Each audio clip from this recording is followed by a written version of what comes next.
నేను బేసిక్గా love marriage చేసుకున్నాను. ఉమ్. నా పార్ట్నర్ కూడా చెప్తుండే అనమాట, మా ఇంట్లో కనుక ఒప్పుకోవాలంటే you have to be in such a position that they should not say no. మీరు ఇనిషియల్ గా పోగానే అందరిని కలిపి ఒక అపార్ట్మెంట్ లో పెట్టేస్తారు, ఒక బిల్డింగ్ తీసుకొని దాంట్లో దర్ స్టోర్ దెమ్. సేమ్ మన నారాయణ చైతన్య ఎట్లా ఉంటుందో అట్లానే అనమాట. ఏఐ వచ్చిన తర్వాత ఫ్రెషర్స్ అనే కాన్సెప్ట్ కాల్ చేసి, అన్న ఇట్లా నాకు జాబ్ నన్ను పిప్ లో పెట్టారు, పర్ఫార్మెన్స్ ఇంప్రూవ్మెంట్ ప్లాన్ లో పర్ఫార్మెన్స్ పెట్టారు, ఇంప్రూవ్మెంట్ ప్లాన్. పిప్ లో పెట్టారు, సో నాకు కొంచెం చూడన్నా అంటే, సర్లే మా దాంట్లో ఏమైనా రోల్స్ ఉంటే చెప్పు, నేను రిఫర్ చేస్తాలే అని చెప్పి చెప్పినాను. ఏంటి అంటే స్టోరీ పర్సనల్ గా వింటే తనే చెప్పాడు, ఇట్లా నాకు అదే. వెస్టింగ్ స్కెడ్యూల్ ఉందన్న, 2.5 years ఆయన అంటే నన్ను లేఅప్ చేసేసారు. ఇండియాకి వచ్చి మళ్ళీ మేలో వర్క్ చేసిన మళ్ళీ 6 months లో మళ్ళీ లే ఆఫ్. వెళ్ళిపోయిన తర్వాత అటు సెకండ్ వెళ్ళాక. టైం ఓకే, వెళ్ళాక ఓకే. వర్జీనియాకి వెళ్ళాక సెకండ్ టైం మళ్ళీ. ఉమ్. ఈసారి ఏం లేదు. అది ఇంకా కాస్ట్లీ, మళ్ళీ మెయిడ్ బేబీ చాలా సిట్టింగ్. అమ్మ baby sitting is very expensive మళ్ళీ. అక్కడ ఓకే. అది చాలా ఎక్స్పెన్సివ్. వాళ్ళు $3,000 to 4,000 అడుగుతారు పర్ మంత్. సో వాళ్ళు ఏం చేస్తారంటే ఒక ఫండ్ పెడతారు, ఆ ఫండ్ మీద వచ్చిన ఇంట్రెస్ట్ తోటి కంపెనీ యొక్క ప్రీమియమ్స్ పే చేస్తారు. అక్కడే కళ్ళు కింద పడిపోయింది పాపం. అయ్యో. అయితే ఏమంటే 911కి కాల్ చేస్తే అంబులెన్స్ వచ్చి తీసుకుని వెళ్ళింది, ఎమర్జెన్సీకి తీసుకుని వెళ్తే అక్కడ డాక్టర్ నుండి పక్క నుంచి చెప్పాడు, మీ వైఫ్ని ఇంకొక 10 minutes లేట్ తీసుకొస్తుంటే she would be no more అని చెప్పి అన్నాడు. నేనన్నా ఏం మాట్లాడుతున్నావు నువ్వు, నిన్న వచ్చినప్పుడు ఎందుకు చెప్పలేదని అంటే, కుక్ చేసుకొని కనుక వస్తుంటే మీరు వేసుకున్న ఏదైతే డ్రెస్ వేసుకుంటారో అది ఇంట్లో వదిలేసి వేరే డ్రెస్ వేసుకుంటండి, ఎందుకంటే ఆ స్మెల్ బయటకు వస్తే ఎలర్జీస్ ఉంటాయి. చాలా మంది ఇబ్బంది పడతారు, చాలా మందికి ఎలర్జీస్ ఉంటాయి ఇలా. ఓ. స్కూల్లో కాలేజీలో చెప్పారు లంచ్ ఫ్రీ ఇచ్చేవాళ్ళు అన్నమాట. వాడు World War II గురించి ఇదంతా చెప్పేవాడు, అసలు అమెరికా ఎట్లా బిల్డ్ అయింది, ఎలా జరిగింది, మేము ఎలా ఇంత రిచ్ ఎలా అయ్యాము అని చెప్పి స్టోరీస్ వాడే చెప్పేవాడు అనమాట. గన్స్ ఉండడం వల్లనే ఇంత డిసిప్లైన్డ్ గా ఉంది అమెరికా. ట్రెస్పాసింగ్ అని చెప్పి వేసేస్తాడు వాడు, ఓ. మెంటల్ సైకోడ్ ఉంటే. ఇప్పుడు వచ్చే వాళ్ళకి నేను చెప్పేది ఏంటంటే,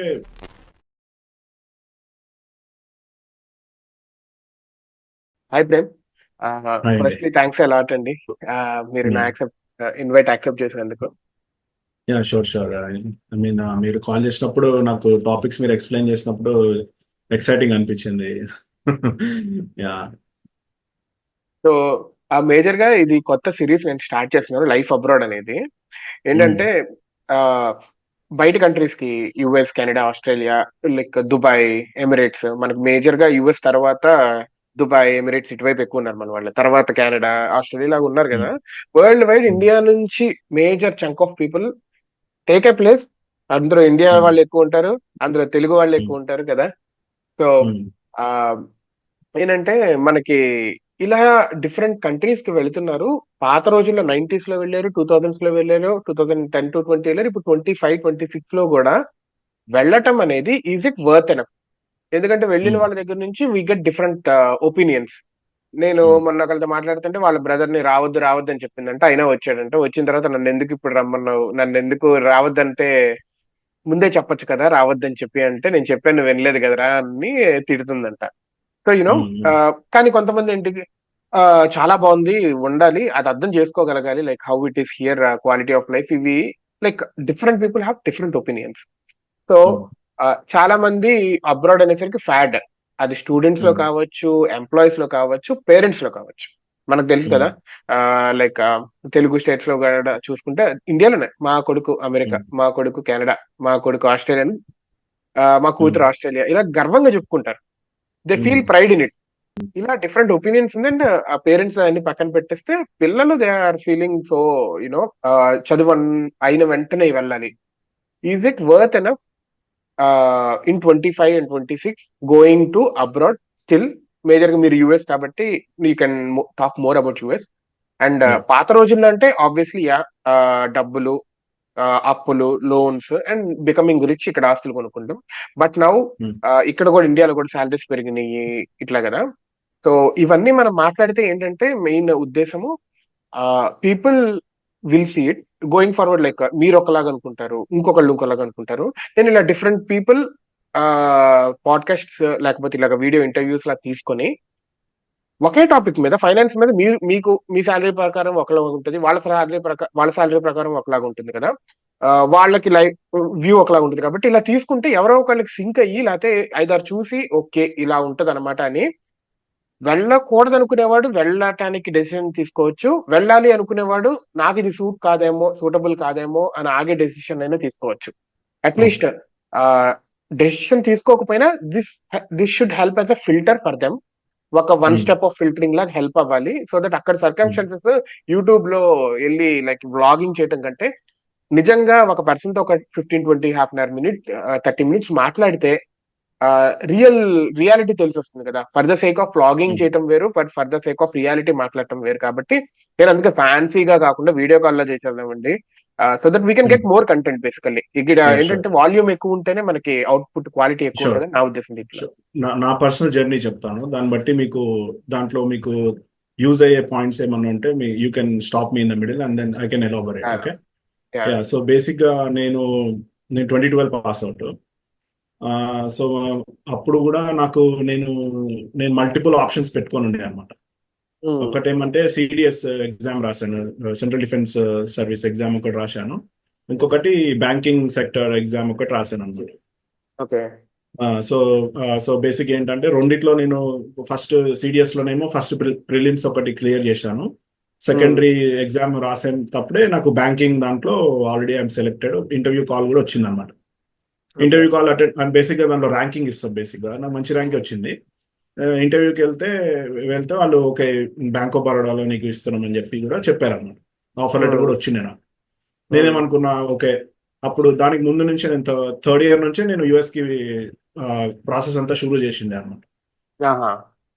సో థర్డ్ ఇయర్ నుంచే నేను బీటెక్ థర్డ్ ఇయర్ నుంచే ప్రాసెస్ అంతా షురూ చేసి, సో మల్టిపుల్ ఆప్షన్స్, ఒకటి యుఎస్ రాకపోతే మనకి బ్యాంకింగ్ సెక్టర్ ఉంది కదా దాంట్లోకి వెళ్ళిపోదాంలే అని చెప్పి ఆప్షన్స్ పెట్టుకుని ఉండే అనమాట. సో నా వ్యూ ఎప్పుడు కూడా నేను మల్టీ ప్లాన్ ఏదైనా వేస్తే నాకు 2 ఆప్షన్స్ పెట్టుకుంటాను అన్నమాట. ఒకటి ఎంట్రీ అయితే ఎగ్జిట్ అయ్యాక ఏం చేయాలి, అది ఎప్పుడు నా మెంటాలిటీలో ఎప్పుడు ఇన్బిల్ట్, చిన్నప్పటి నుంచి నేను అలా పెరిగాను. So plan B plan A ఎప్పుడు నా దగ్గర ఉంటది అనమాట. సో అట్లా డిసైడ్ అయ్యాను. ఇంటర్వ్యూకి వెళ్ళాను. నేను మా ఫ్రెండ్ ఇద్దరం ఫ్రెండ్స్, బీటెక్ ఫ్రెండ్స్ ఉండే, వాళ్ళిద్దరం కలిసి ప్లాన్ చేసిండే. తనకేం లేకుండే అనమాట, తనకి వాళ్ళ ఫ్యామిలీ అంతా యుఎస్ లోనే ఉంటారు అనమాట. So he was going. So I said okay why not I also join you అని చెప్పి తర్వాత నేనే మొత్తం కన్సల్టెన్సీ ఎత్తుకోవడము అన్ని వాడిని కూడా పిలిచి ఆన్బోర్డ్ చేయడం అంతా చేశాము. అంతా అయిపోయినాక ఇంటర్వ్యూ వచ్చింది, వీసా క్లియర్ అయిపోయింది. అప్పుడు నేను ఇంకా వీసా వచ్చేసింది కదా, ఇంకెందుకు వెళ్ళిపోదాంలే అని చెప్పి ఇంకా వెళ్ళిపోయాను. మన పర్సనల్ నోట్ నాకు కూడా ఏముండేనంటే, నేను బేసిక్గా లవ్ మ్యారేజ్ చేసుకున్నాను. నా పార్ట్నర్ కూడా చెప్తుండే అనమాట, మా ఇంట్లో కనుక ఒప్పుకోవాలంటే you have to be in such a position that they should not say no అని చెప్పి ఒకటి చెప్పేసరికి నేను ఇంకా ఓకే మనం యుఎస్ వెళ్తేనే బెస్ట్ ఏమో, ఎందుకంటే దే ఓంట్ సే నో కదా అని చెప్పి నేను ఆ ఐడియా తోటి ఇంకా ఓకే చలో యుఎస్ వెళ్ళిపోదాం అని చెప్పి అప్పుడు వెళ్ళిపోయాను. 2012 జరిగింది ఇది. సో 12 నుంచి 14 వరకు మాస్టర్స్ అయిపోయింది. మాస్టర్స్ అయిపోయినాక ఏమంటే కాలేజ్ అయిపోగానే ఫుల్ టైం కొట్టిండే అనమాట. సో యూజువల్ ఆ టైంలో ఎట్లా ఉండేనంటే అక్కడ అందరూ యూజువల్ అందరూ కన్సల్టింగ్ వెళ్తారనమాట. ఐడియా ఉందో లేదు నాకు తెలీదు. అది కొంచెం చెప్పండి యాక్చువల్లీ, లైక్ కన్సల్టెన్సీకి వెళ్తే ఎలా ఉంటది, వెళ్ళకపోతే ఎలా ఉంటది అది కూడా. నాకు కన్సల్టెన్సీకి వెళ్ళిన ఫ్రెండ్స్ ఉన్నారు, వాళ్ళ జర్నీ కూడా ఎక్స్ప్లెయిన్ చేస్తాను, బట్ నా జర్నీ ఫస్ట్ చెప్పినాక చెప్తాను. సో ఇప్పుడు వాళ్ళు కన్సల్టెన్సీకి వెళ్ళలేదు. నేను యూజువల్ గా కాలేజ్ అవుట్ అవ్వగానే ఒక టూ ఫస్ట్ ఇయర్ లో ఇంటర్న్షిప్ చేశాను. ఆ ఇంటర్న్షిప్ ఎక్స్పీరియన్స్ తోటి ఫుల్ టైం కొట్టిండే అనమాట. ఫస్ట్ ఫుల్ టైం ఒక 2 years చేసి మళ్ళీ నేను అక్కడి నుంచి ఇంకొక జాబ్ స్విచ్ అయ్యి వర్జీనియాకి వచ్చాను. వర్జీనియాలోనే ఇప్పుడు కరెంట్లీ ఐఎమ్ వర్కింగ్ అనమాట. సో కన్సల్టింగ్ ఫ్రెండ్స్ ఎట్లా ఉండేనంటే వాళ్ళకి they struggle a lot basic గా. అంటే ఎట్లా అంటే ఇప్పుడు మీరు ఇనిషియల్ గా పోగానే అందరిని కలిపి ఒక అపార్ట్మెంట్ లో పెట్టేస్తారు, ఒక బిల్డింగ్ తీసుకొని దాంట్లో దే స్టోర్ దెమ్. సేమ్ మన నారాయణ చైతన్య ఎట్లా ఉంటుందో అట్లానే అనమాట. ఇక మీకు అక్కడనే మొత్తం ట్రైనింగ్ రీడింగ్ అంతా ఇచ్చేసి దే కమ్అట్ బేసిక్ గా అక్కడ ట్రైనింగ్ తీసుకుంటారు బాగానే. They clear couple of interviews and then they join the work force. అది ఆ స్ట్రగుల్ వేరుంటది బేసిక్ గా. వాళ్ళకి ఏంటంటే ఎప్పుడు జాబ్ పోతుంది అనే ఒక భయం ఉంటది అనమాట. యా. సో నేనేంటంటే ఫ్రెషర్ కాబట్టి నా మీద ఎక్స్పెక్టేషన్స్ ఎక్కువ ఉండవు.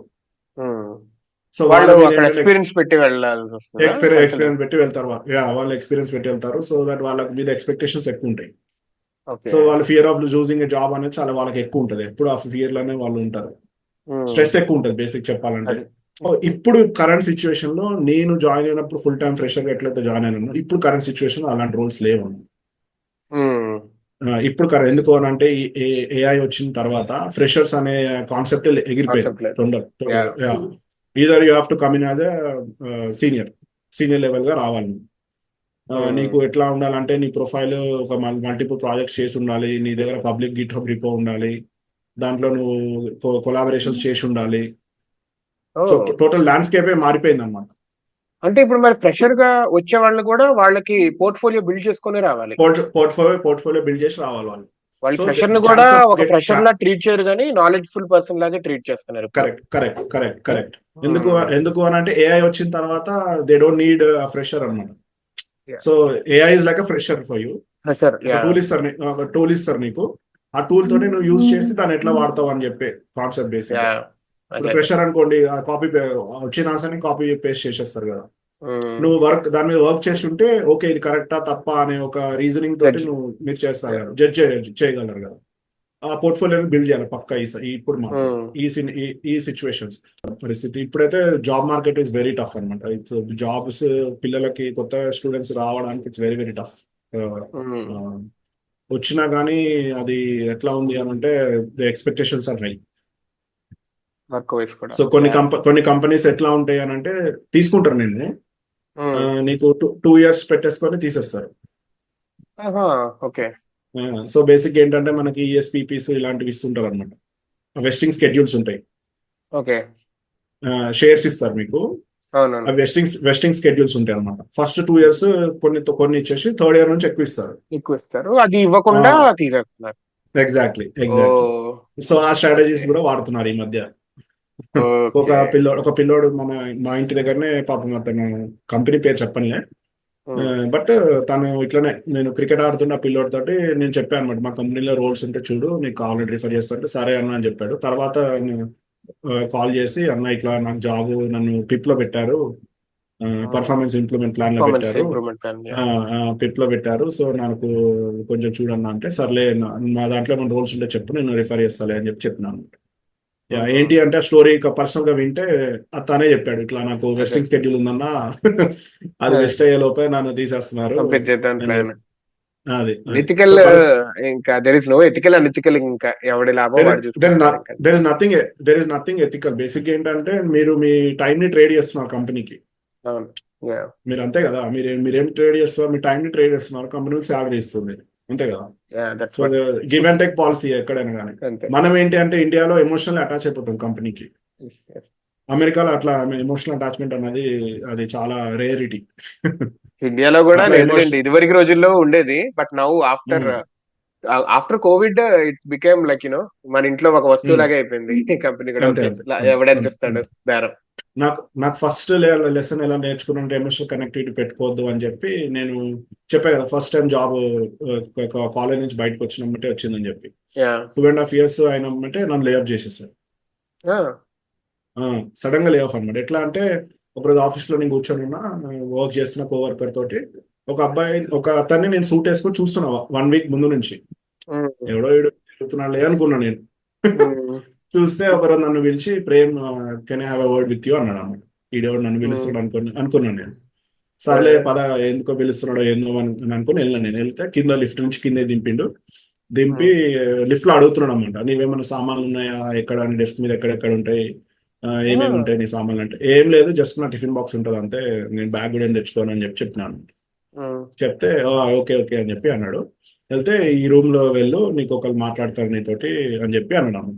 వెళ్ళేసరికి ఒక పెద్ద టేబుల్ మీద అన్ని పేపర్స్ ఉన్నాయి అన్నమాట, వైట్ పేపర్స్ అన్ని ఉన్నాయి. అతను అక్రాస్ ద టేబుల్ కూర్చున్నాడు, నేను ఇక్కడ కూర్చున్నాను. కూర్చొని నన్ను పిలిచి ప్రేమ company is going through financial అదేంటి rebalance, unfortunately your position has been eliminated అని చెప్పి అన్నాడు.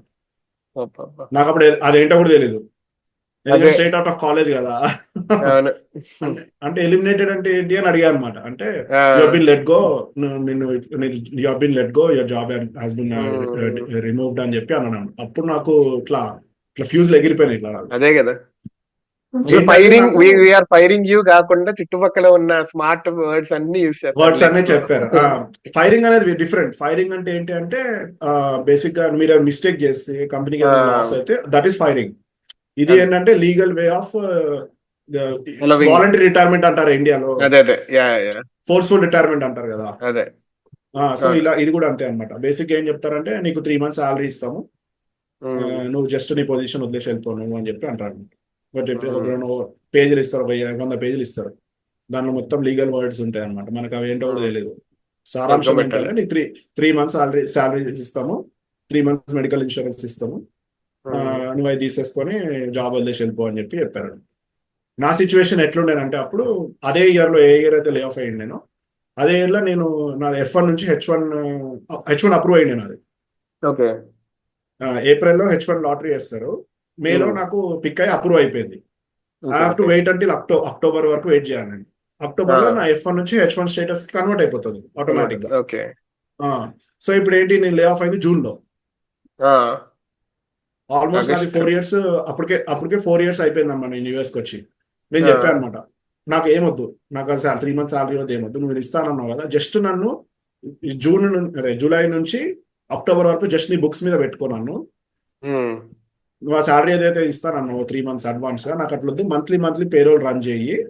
ఉమ్, రన్ చేస్తే నేను అక్టోబర్ దాకా నాకు వెళ్ళిపోతే నేను వేరే జాబ్ చూసుకుని వెళ్ళిపోతానని చెప్పి చెప్పాను అనమాట. ఆ, అతను హెచ్ఆర్ బిజినెస్ పార్ట్నర్ అనమాట, ఆయన అదే. VP బేసిక్ గా. ఆ, ఆయన చెప్తున్నాడు నాకు, చెప్తే అవునా అని చెప్పి పక్కన రాసుకున్నాడు. ఆ, రాసుకొని నేను ఓకే అని చెప్పి, నేను ఆడు చెప్తున్నాడు, ఏదో చెప్తున్నాడు, ఇది వస్తుంది, ఈ బెనిఫిట్ వస్తుంది, నాకు ఏం పట్టట్లేదు. వాడు చెప్పింది, నేను అడిగింది నాకు అదే కదా. కావాలంతే. అంతే. అతను అడిగాడు మన అనమాట. మైండ్ లో ఉండేది అతను ఒకటే కదా అది, ఆ, కన్వర్షన్. యా. అతను అడిగాడు అనమాట, నీకు ఇదే కదా కావాల్సింది, నువ్వు అడిగింది కదా కావాల్సింది, ఇవేం నీకు వద్దు కదా అని చెప్పి అన్నాడు అనమాట. అంటే యా యా ఉమ్, అని అంటే, సరే ఇదేం చదవట్లే వదిలేసాయి, రేపటి లోపల నేను ఏ విషయమో చెప్తానని చెప్పి చెప్పాడు అనమాట. సో ఉమ్. డోర్ ఓపెన్ చేయగానే బయట నా టిఫిన్ బాక్స్ ఉంది. అబ్బబ్బబ్బా. మొత్తం రెడీ చేసి అది పెట్టారు సినిమా లాగా. అది తీసేసుకొని బయట వస్తాయి, ఇద్దరు బుల్డోజర్ లాంటి ఒక సెక్యూరిటీ గార్డు నా పక్కన నుంచొని బయటికి తీసుకుపోయి ఐడి కార్డు వాడికి చేతిలో పెట్టేసి బయటకు వచ్చేసాను. ఈ లోపు బయట నా కార్ దగ్గరికి వెళ్తుంటే నా కోవర్కర్స్ అందరూ నా కార్ దగ్గర నుంచొని ఉన్నారు. ఉమ్, ఇట్లా ఇట్లా జరిగింది అది అని చెప్పి, టోనీ అని చెప్పి అతన్ని నా గురువు అని చెప్పి నేను ఫీల్ అవుతాను అనమాట, నా కోవర్కర్. ఉమ్. ఎందుకంటే ఫ్రెష్ అవుట్ ఆఫ్ కాలేజ్ ఎట్లా బిహేవ్ చేయాలి, ఎట్లా మాట్లాడాలి ఏంటి మనకేం తెలియదు కదా. ఈ వాజ్ అవునవును. లైక్ మై, ఇట్లా హ్యాండ్ పెట్టుకొని నన్ను ఇట్లా నడిపించాడు అనమాట అతను. అదే, అతను దేర్ వచ్చి విల్ బి నన్ను వన్ హగ్ పర్సన్ చేసి, యాక్చువల్ అలాగా. యా యా, నన్ను హగ్ చేసుకొని బాగా పాపం చాలా ఫీల్ అయ్యాడు. ఆల్మోస్ట్ తన ఉమ్, కొడుకు లాంటి ఏజ్ అనమాట నేను. అదే. సో అయితే ఫీల్ అయ్యాడు. నేను ఇంటికి వెళ్ళిపోయా. ఇంటికి వెళ్ళిపోతే ఇట్లా ఇట్లా అయిందిరా అని చెప్పి మా ఫ్రెండ్స్ చెప్తే, అందరు వాళ్ళకి కూడా ఫస్ట్ టైం, ఎవరికి కూడా ఇల్లేదు అలాంటి వర్డ్ కూడా. అదే.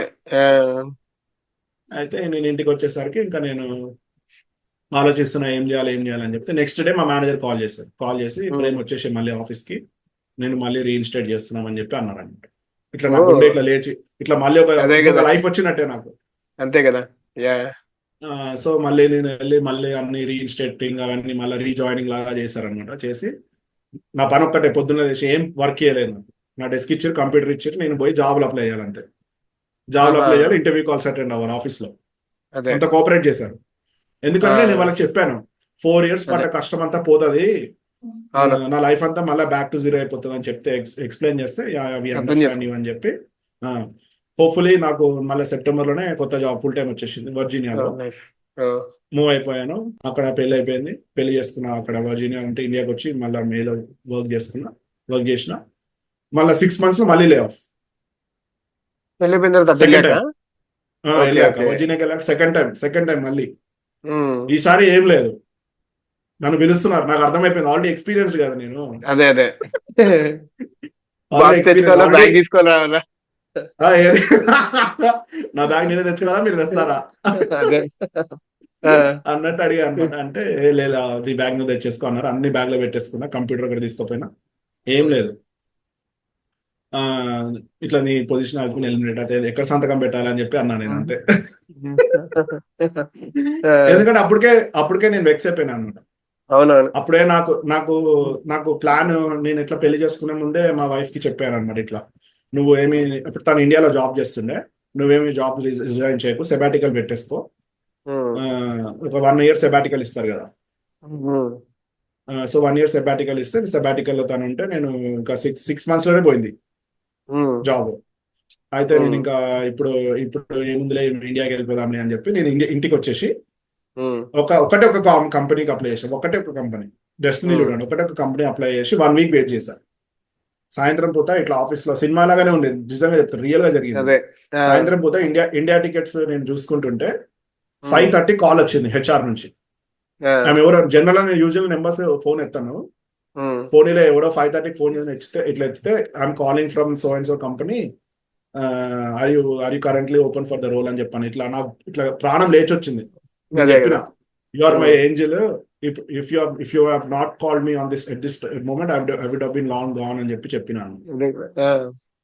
చెప్తే ఇంకా ఆమె ఇమీడియట్ గా నన్ను, ఏమైంది అంటే ఇట్లా జరిగిందమ్మా అని చెప్తే, ఓకే ఓకే ఇమీడియట్ గా నీకు నేను అది చేస్తాను అని చెప్పారు. సో బేసిక్ ఏంటంటే, రూల్ ఏంటంటే, లే ఆఫ్ అయిన 60 days లోపల కనుక జాబ్ రాకపోతే you have to leave the country అనమాట. అవును. యా. ఇది జరిగింది 2017 లో అట్లా జరిగింది అనమాట. ఇంకా అప్పటి నేను నుంచి సేమ్ ఓకే, రూల్. నేను actually I'm listening to this 60 days అనేది రీసెంట్ గా. అప్పుడు కూడా సేమ్ రూలా? ఎప్పటి నుంచో ఉంది ఇది, ఎప్పటి ఓకే, నుంచో ఓకే. ఉంది. సో బేసిక్ ఏం చేస్తారంటే, లే ఆఫ్ అయిన ఎమ్మటే నువ్వు ఎప్పుడైతే మీరు సంతకం పెట్టేస్తారో, పెట్టిన ఎమ్మటే యుఎస్సిఎస్ కి మీ ప్యాకెట్ పంపించేస్తారు రివోక్ చేయమని చెప్పి వీసా. ఓకే, అంటే వాళ్ళ కంపెనీ నుంచి అప్లై చేస్తారు కాబట్టి అది తీసేసేయండి అని చెప్పి. ఆ కంపెనీ నుంచి అప్లై చేస్తారు, వాళ్ళ రివోక్ చేయమని చెప్తారు అనమాట. ఆ రివోక్ చేసిన రివోక్ పిటిషన్ వెళ్ళిపోగానే 60 days క్లాక్ స్టార్ట్ అయిపోతుంది. మ్మ్. సో వాళ్ళు ఏంటంటే ఇమీడియట్ వాళ్ళు క్లియర్, కంపెనీస్ చాలా కంప్లైన్స్ లో వెరీ వెరీ పర్ఫెక్ట్ ఉంటాయి అన్నమాట. మ్మ్. ఇతను నో లాంగర్ అండ్ ఎంప్లాయీ అన్నప్పుడు యూఎస్ఏఎస్ కి వెళ్ళిపోవాలి ఆ ప్యాకెట్ అన్నమాట. ఆ రోజే డెలివరీ అయిపోతుంది వాళ్ళకి. బా. మ్మ్. సో వాళ్ళకి ఇప్పుడు అట్లా అయిపోతే, నేను 60 days లోపల జాబ్ కొట్టాలని చెప్పా. 60 days లో రావాలని చెప్పి అమ్మ ఫోన్ చేసింది. ఇంకా ఎట్లా చేసి జాబ్కి అయితే క్లియర్ చేశాను. మ్మ్. జాబ్ వచ్చింది. మా మేనేజర్ పాపం చాలానే, అతను ఫ్లోరిడా పోతుంటే కార్లో ఇంటర్వ్యూ చేశాడు నన్ను. ఆ, సిచ్యువేషన్ అర్థం చేసుకోండి. అదే అదే. ఈ కాలంలో కూడా అట్లాంటి మంచి మనుషులు ఉన్నారని చెప్పి ఎక్స్ప్లెయిన్ చేస్తాను అవును, అంతే మీకు. అవునవును. యా. సో అది ఇంటర్వ్యూ చేశారు. మళ్ళా ఇంకొక కొలీగ్ అతను వేరే కంట్రీకి వెళ్తే, అతను రాలేదని చెప్పి మళ్ళా ఆన్సైట్ పిలిచారు. ఇంటర్వ్యూ అయిపోయింది. మళ్ళీ ఇంకొక రౌండ్ కూడా అతను వేరే కంట్రీకి వెళ్ళాడని చెప్పి అతను మళ్ళీ జూమ్ తీసుకొని, అదే జూమ్ ఓకే, ఆన్లైన్. ఏదో ఉండే ఆన్లైన్ తీసుకొని ఇంటర్వ్యూ క్లియర్ అయిపోయింది, ఇంకా వచ్చేసి అని చెప్పి అన్నారు. మళ్ళీ మార్చ్ 2018 లో జాబ్ లో జాయిన్ అయ్యాను. అప్పటి నుంచి same company. Nice nice. Yeah. అదే సో యాక్చువల్లీ అదే 1-2 ఇన్స్టెన్సెస్ అయితే రాట్ తేలిపోతాం మనం కూడా. యాక్చువల్లీ వినే ఓకే లైట్ అన్నట్టుంటది. ఇంకా ఎక్స్పీరియన్స్ అయితే ఇంకా పిచ్చి లైట్ లాగా ఉంటుంది. అబ్బో, అసలు మీకు వింటేనే మీకు గూజ్ బంప్స్ వస్తాయి. మీరు ఆ అదే సిచ్యువేషన్ లో ఉంటే అదే క్రేజీ కదా. ఉంటుంది. అప్పుడు ఏంటంటే, yeah. Every day is like ఒక every 1 hour you have to take it very seriously అనమాట. అవును. ఎన్ని అప్లై చేయాలి, ఎన్ని చదువుకోవాలి, అసలు మైండ్ అంతా పిచ్చిగా ఉంటుంది. చేపకి అక్వేరియం లో నీళ్లు అయిపోతున్నట్టే కదా ఒక రకంగా చెప్పాలి. ఎగ్జాక్ట్లీ. యాక్చువల్లీ నెక్స్ట్ స్టెప్ మనము ఫైనాన్స్ గురించి మాట్లాడదామని. లైక్ ఇన్కమ్, ఎక్స్పెన్సెస్, సేవింగ్స్ ఎలా ఉంటాయి అక్కడ అసలు బేసికలీ. ఎందుకంటే at the end of the sure. Day that is the main crux going there అవును కదా. అవును అవును సో అవును. అసలు ఖర్చులు ఎలా ఉంటాయి? మీరు ఇన్సూరెన్స్ సమ్ ఎక్స్ అమౌంట్ వస్తుంది అనుకోండి, మీద ఎగ్జాంపుల్ తీసుకొని please tell yeah that it will be yeah useful. So ఇప్పుడు ఫైనాన్స్ విషయం వస్తే ఏంటంటే, మనకి గివెన్, ఇప్పుడు మీరు 2 types ఆఫ్ స్టేట్స్ ఉంటాయి అమెరికాలో. ఒకటేమంటే స్టేట్ ఇన్కమ్ ట్యాక్స్ ఉన్న స్టేట్స్, స్టేట్ ఇన్కమ్ ట్యాక్స్ లేని స్టేట్స్. ఓకే. ఓకేనా? స్టేట్ ఇన్కమ్ ట్యాక్స్ ఉన్న స్టేట్స్ లోకి వెళ్తే మీ ట్యాక్స్ బర్డెన్ వచ్చేసి 30% ఉంటుంది overall. So 3 types of taxes అనమాట. ఒకటేమంటే ఫెడరల్ ట్యాక్స్, ఇంకో సెకండ్ టైప్ ఆఫ్ ట్యాక్స్ వచ్చేసి social security and Medicare tax అంటారు. థర్డ్ టైప్ వచ్చేసి state tax. Okay. Non state income tax states కి, స్టేట్ ట్యాక్స్ ఉన్న స్టేట్స్ కి డిఫరెన్స్ ఏంటి అంటే 5% డిఫరెన్స్ అనమాట. యావరేజ్ గా చెప్తున్నాం. కాలిఫోర్నియా లాంటి స్టేట్స్ అయితే 11% అలా ఉంటుంది. నేను యావరేజ్ గా ఈస్ట్ కోస్ట్ లో ఉన్న స్టేట్స్ గురించి మాట్లాడుతున్నాను. So 30% versus 25%. ఫర్ ఎగ్జాంపుల్ 100,000 వచ్చింది అనుకున్నాం, 35% స్ట్రైట్ అవే 25% తీసేసి 30% తీసేసాం అనుకున్నాం, 70,000 వస్తుంది మీకు. ఈ 70,000 లో మీరు అది మీ చేతికి వచ్చే నెట్ కాదు, అది దాని మీద మళ్ళీ మీరు ఇన్సూరెన్స్ పే చేస్తారు. మీ హెల్త్ ఇన్సూరెన్స్ అని ఉంటుంది. హెల్త్ ఇన్సూరెన్స్ డిపెండింగ్, ఇప్పుడు ఇద్దరు ఉంటే చీప్ పడుతుంది. ఫ్యామిలీ ఆఫ్ 4 కానీ 5 కానీ అలా ఉన్నారనుకోండి కొంచెం ఎక్స్పెన్సివ్ పడుతుంది. అదొక $10,000 వేసుకున్నాం కాస్ట్. $60,000 మీ నెట్ మీ చేతికి వస్తుంది అన్నమాట బేసిక్ చెప్పాలి. అందులో మీరు $60,000 అంటే మంత్కి ఇప్పుడు 5,000 పర్ మంత్, అంతే కదా, $5,000 పర్ మంత్. దాంట్లో మీరు ఎక్కడ ఉంటారు అనేది డిపెండ్స్. ఇప్పుడు మీరు ఇప్పుడు నార్త్ కేరళ లాంటి స్టేట్లు ఉన్నారు అనుకున్నాం ఎగ్జాంపుల్, మీకు కొంచెం చీప్ పడుతుంది. Living cost of living is cheaper. అదే మీరు వర్జీనియా లాంటి స్టేట్ లో ఉన్నారు అనుకోండి, కొంచెం cost of living is expensive. అట్లా ఎలా ఉంటుందండి రెంట్? లైక్ అంటే ఇప్పుడు మా దగ్గరనేమో 2,500 అలా ఉంటుంది, 2,500 పర్ మంత్ అని అలా ఉంటుంది. డబుల్ బెడ్రూమ్ అయితే 2,500. కొన్ని చోట్ల మీకు 2,000 కూడా దొరుకుతుంది. But you have to drive a lot, చాలా దూరం డ్రైవ్ చేయాలి. సో రెంట్ పోయినా మీకు ఫుడ్ కి ఒక $1,000 వేసుకున్నా 3,500. ఇక మిగిలిన 500 అట్లా పోయినా ఒక $1,000 అయితే సేఫ్ గా మిగులుతుంది. అదే కిడ్స్ ఉన్నారు అనుకోండి, ఆ 1,000 కూడా మిగలదు. ఇద్దరు వర్కింగ్ అయితే కొంచెం బెటర్ ఉంటుంది. కొంచెం బెటర్, ఇద్దరు వర్కింగ్ అయితే కొంచెం బెటర్ ఉంటుంది. ఇద్దరు వర్కింగ్ విత్ కిడ్స్ అయినా ఏం మిగలదు, ఎందుకంటే కిడ్స్ ప్రీ స్కూల్ వెళ్ళాల్సి వస్తుంది. ఎందుకంటే ఇద్దరు వర్కింగ్ కాబట్టి వాళ్ళు ఎట్లైనా డే కేర్ లో అక్కడ ఇక్కడ పెట్టాల్సి వస్తుంది. సో నా సిచ్యువేషన్ లోనే నేను ఇండియన్ అమౌంట్ లో నా డాటర్ ని 3 years నేను ప్రీ స్కూల్ పంపిస్తే 1 crore అవుతుంది ఇండియన్ అమౌంట్, 1 crore 3 years. ఎందుకంటే ఎందుకు అని అంటే వాళ్ళకి 5 years కంప్లీట్ అయ్యేంత వరకు స్కూల్లో ఎవరు జాయిన్ చేసుకోరు. August 31st లోపల 5 years కంప్లీట్ అయి ఉండాలి. అదే September 1st date of birth అయితే 1 year వెయిట్ చేయాల్సి వస్తుంది మళ్ళీ. మనకి ఇక్కడ కూడా అలాగే వచ్చింది యాక్చువల్లీ. June 1st లోపు అయితేనే, అదే July అయితే 1 year వెయిట్ చేయాల్సింది రూల్ వచ్చింది పక్కన. మా పాపకి వచ్చేసి పర్ మంత్ నేను ఐ పే $1,500 అన్నమాట పర్ మంత్. $1,500 అంటే ఆల్మోస్ట్ $18,000 per year అన్నమాట. మీరు అది మల్టిప్లైడ్ బై 90 చేసినా గానీ ఆల్మోస్ట్ మీకు ఎంత వస్తుంది, 100 వేసుకుంటే 18 lakhs అనుకోండి. 90 అంటే ఎంత, 1.1620. 1620.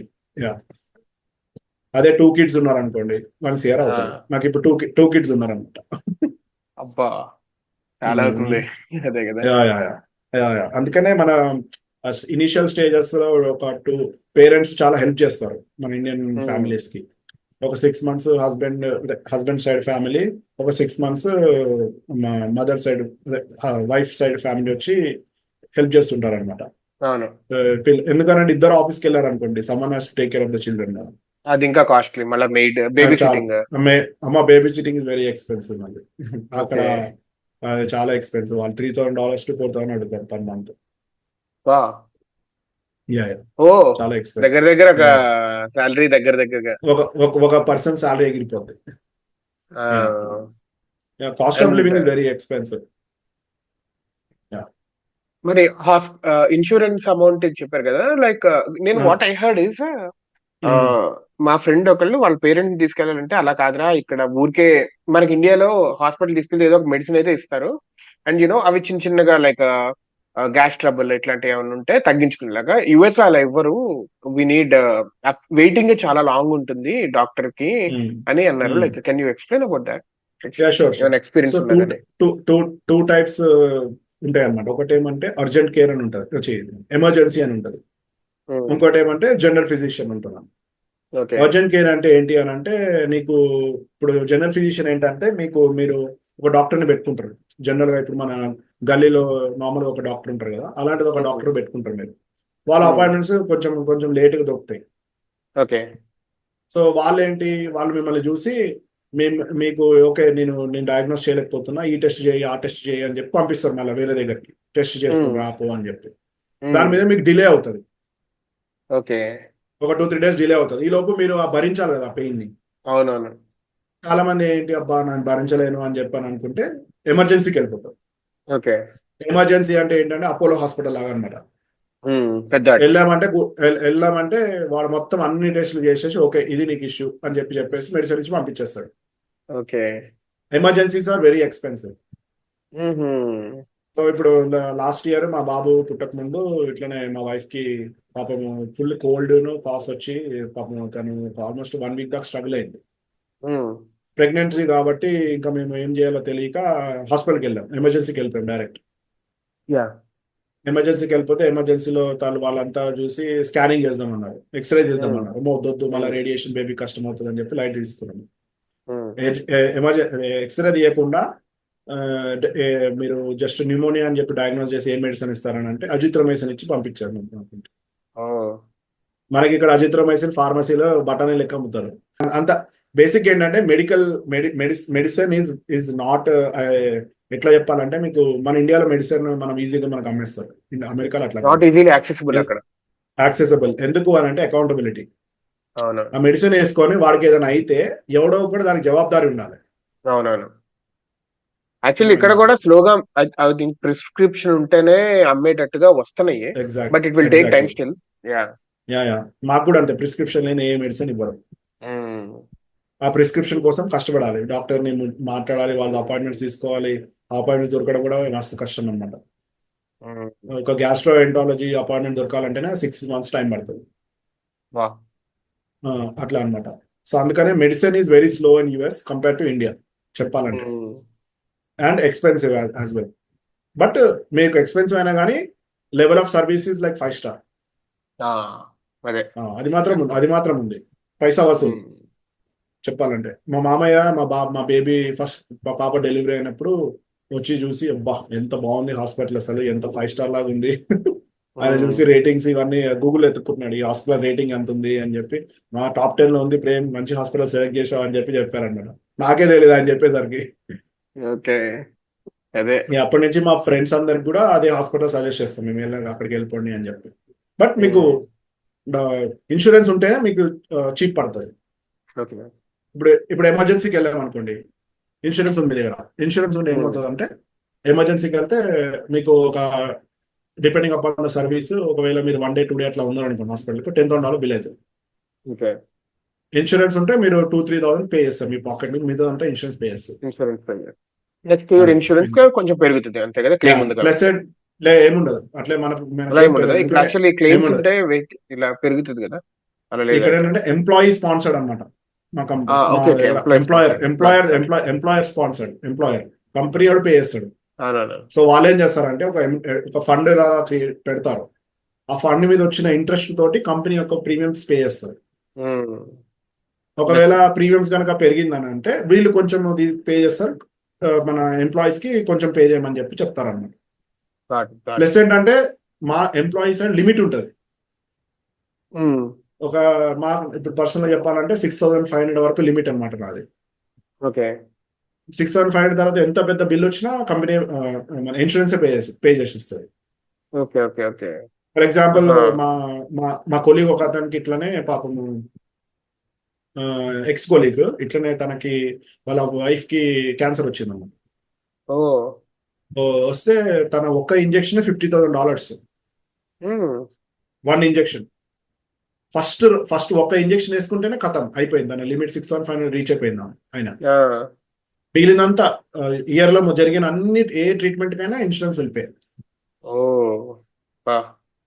ఇట్లా అదే ఇన్సూరెన్స్ అనేది తీసుకోవాలి కానీ అది యూజ్ చేసే అవసరం రాకూడదు అని.